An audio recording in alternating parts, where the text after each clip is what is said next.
Hey guys, I need to make a couple of announcements regarding AEW. So TNT has renewed AEW Dynamite till 2023 and they've also asked for a second show, which is just great news. And they've also partnered with Jazzwares, a company that's going to produce action figures for AEW. And lastly, AEW has started their own podcast. It's called AEW Unrestricted. You can get that on YouTube, you can get that on iTunes, and a lot of good content, a lot of good interviews with all these AEW personalities are present on that platform. So do check it out. Uh, Joseph, are you okay? You want to see a magic trick? What? Do you want to see a magic trick? Yeah, sure. Hold 1 second.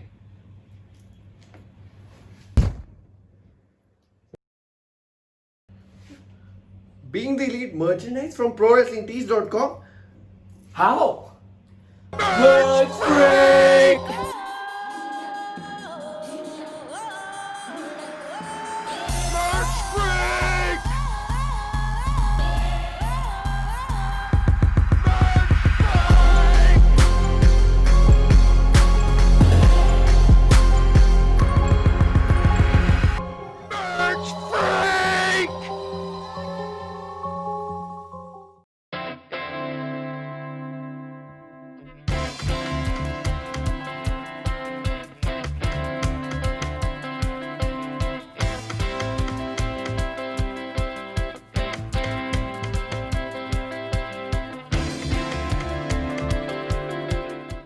So we continue our road to revolution, beginning with the next rivalry, which is Dustin Rhodes versus Jake Hager. So as you recall, Jake Hager made his debut on the first episode of Dynamite, which was back in October, and he completely decimated the Elite, and that's when the Inner Circle was formed, and we particularly recall him body slamming Dustin Rhodes, and that's actually where this rivalry was born.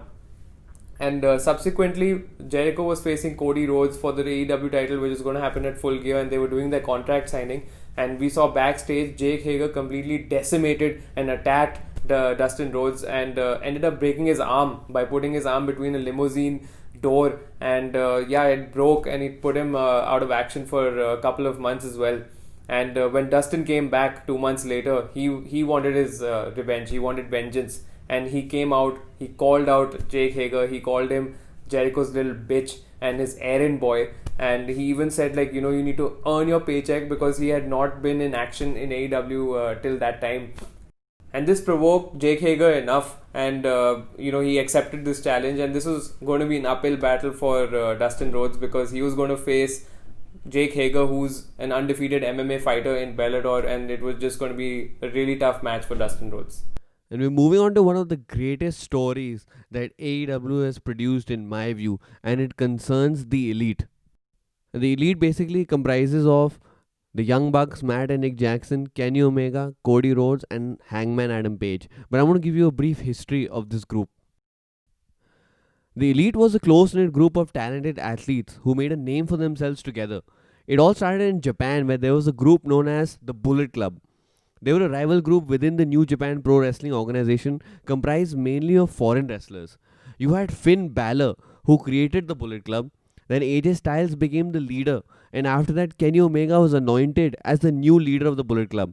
But within this group, Kenny Omega and the Young Bucks used to call themselves the Elite of the Bullet Club. The Elite then started to branch out and recruited some members like the villain Marty Scurll, Cody Rhodes, and Adam Hangman Page. These five men formed a bond and vowed to stick together, and that's when they created All Elite Wrestling. And 4 out of the 5 members of the Elite were EVPs of AEW. Kenny Omega, Cody Rhodes, and the Young Bucks were the EVPs, leaving Adam Hangman Page the odd man out. But that didn't really bother him. And things started to change when Adam Hangman Page came up short against Chris Jericho at All Out, when he was fighting to become the very first AEW World Heavyweight Champion. And that loss was detrimental to Adam Hangman Page. He didn't take it well, and he subsequently became an alcoholic. He started having beer, he started having whiskey, he started showing up drunk backstage, and he was kind of losing the plot.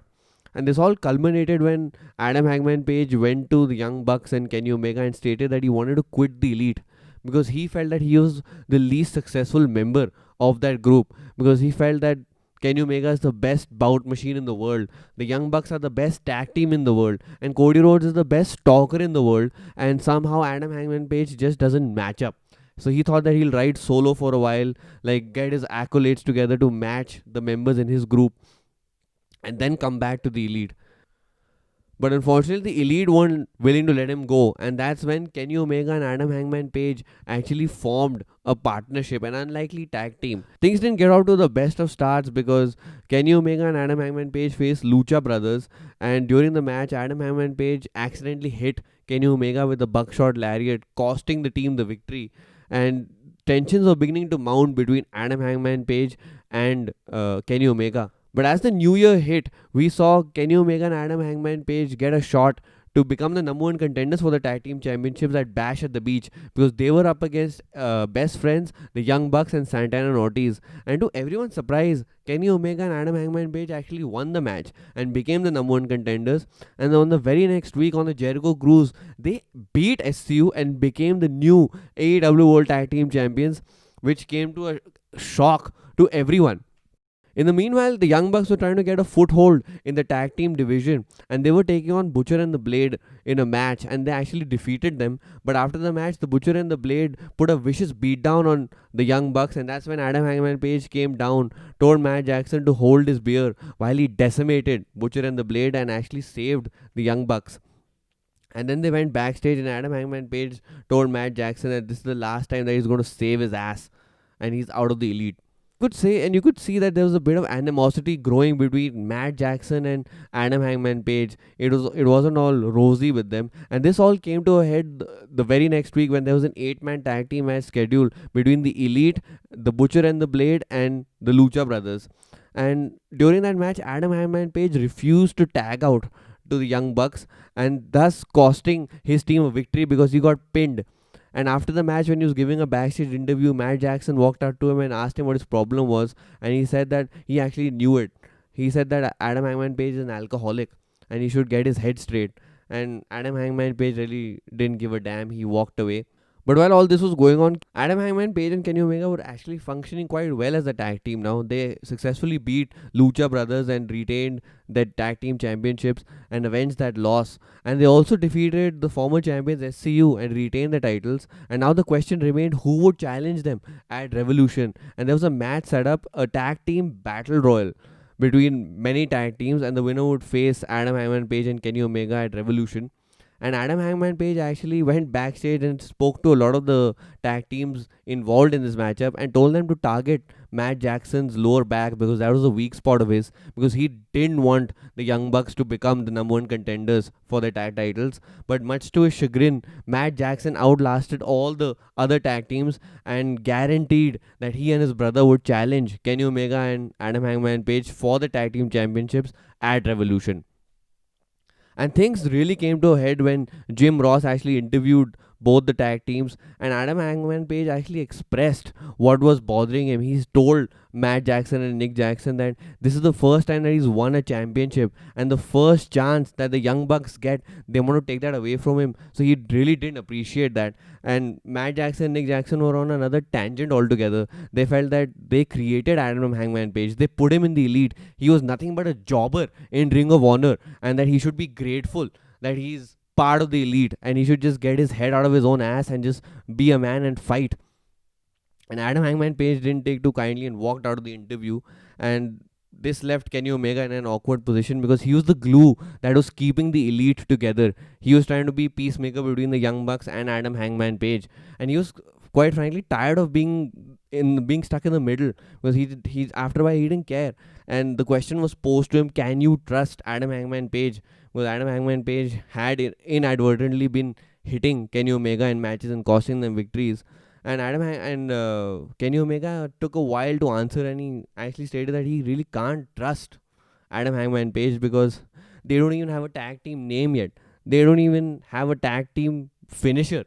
They're just two individuals who've come together and just become tag team champions. And just because they're part of the Elite, that doesn't make them a great tag team.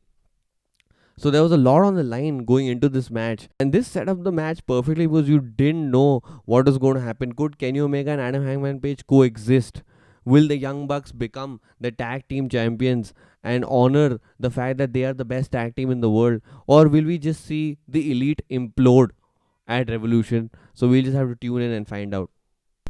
And moving on to the main event of the evening.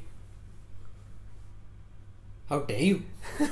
So since it's the main event, it obviously had to include the AEW World Heavyweight Championship and Le Champion Chris Jericho. But who would be the number one contender? So there was a 4-man number one contendership match between Sammy Guevara and Jon Moxley, and Pac versus Darby Allin. And Pac advanced and Jon Moxley advanced, and they both faced each other in the final. Jon Moxley defeating Pac, becoming the number one contender to potentially face Chris Jericho at Revolution for the AEW title. But Jericho had a trick up his sleeve. He recognized the threat that Jon Moxley posed towards him and his AEW title, which is why exactly what he did, what no one expected. He offered Jon Moxley a seat at the table of the Inner Circle. He offered him to join the Inner Circle and said that he would give him 49% ownership of the Inner Circle and even become vice president, right, and second in command right after Chris Jericho. Sweetened the deal, he even added a Ford GT to the mix, and just try to enforce the message that he should join the Inner Circle, and left hit the t-shirt on his shoulder as he left for Dynamite, and told him to kind of sleep over it. And the very next week, the Inner Circle had set up this red carpet around the ring, and they were all really excited that Jon Moxley was going to join. None of us expected him to join the Inner Circle. Of course, we knew he was never going to do that, but he comes out and he accepts the offer. He joined the Inner Circle, and everyone was so surprised. And while Inner Circle is celebrating with a little bit of the bubble, and just as everyone else in the arena and the Inner Circle let their guard down, Jon Moxley looks to Chris Jericho and says that the only thing he wants from him is his AEW title, and he smashed a champagne bottle on his head, and thereby becoming the number one target for the Inner Circle. The very next week, the Inner Circle took advantage of the numbers and did a vicious beatdown on Jon Moxley and beat the shit out of him, quite frankly. And Chris Jericho takes this spoke out of his jacket and stabs Jon Moxley in the eye, rendering him injured. His eye was injured. He had to wear an eye patch for the rest of the the coming weeks and shit. And the first chance that Jon Moxley got, he wanted revenge. He took the car keys of the Ford GT that Chris Jericho gave him and stabbed Santana in the eye. And again, he injured his eye, and Santana had to also be forced to wear an eye patch for the coming weeks. And he kind of personified the saying that an eye for an eye makes the world go blind. So we knew that Jericho was getting frustrated, and he was now desperate to do what it takes to take Jon Moxley out of the picture. And he did exactly that. He called Jeff Cobb, a 2004 Olympian, and who kind of looks freakishly like Rhino, to come out and take out Jon Moxley, and he did exactly that. They jumped him, and now they were 6-1, Inner Circle 6, and Jon Moxley just the 1, and they took him out again. And Jeff Cobb played a major role in that. But Jon Moxley didn't want to back down from a fight. He answered and said that he'll have a one-on-one match with Jeff Cobb the very next week, and he did that, and he defeated him.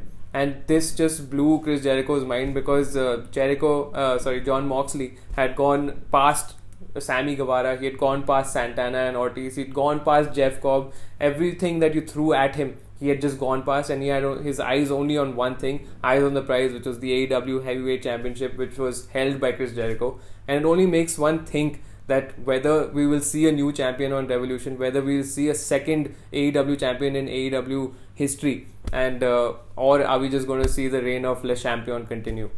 Tune into our review of Revolution and find out. Hey, if you like that video, hit the subscribe button. And to know everything about All Elite Wrestling, you know who to call. We're the last man standing, and we'll see you.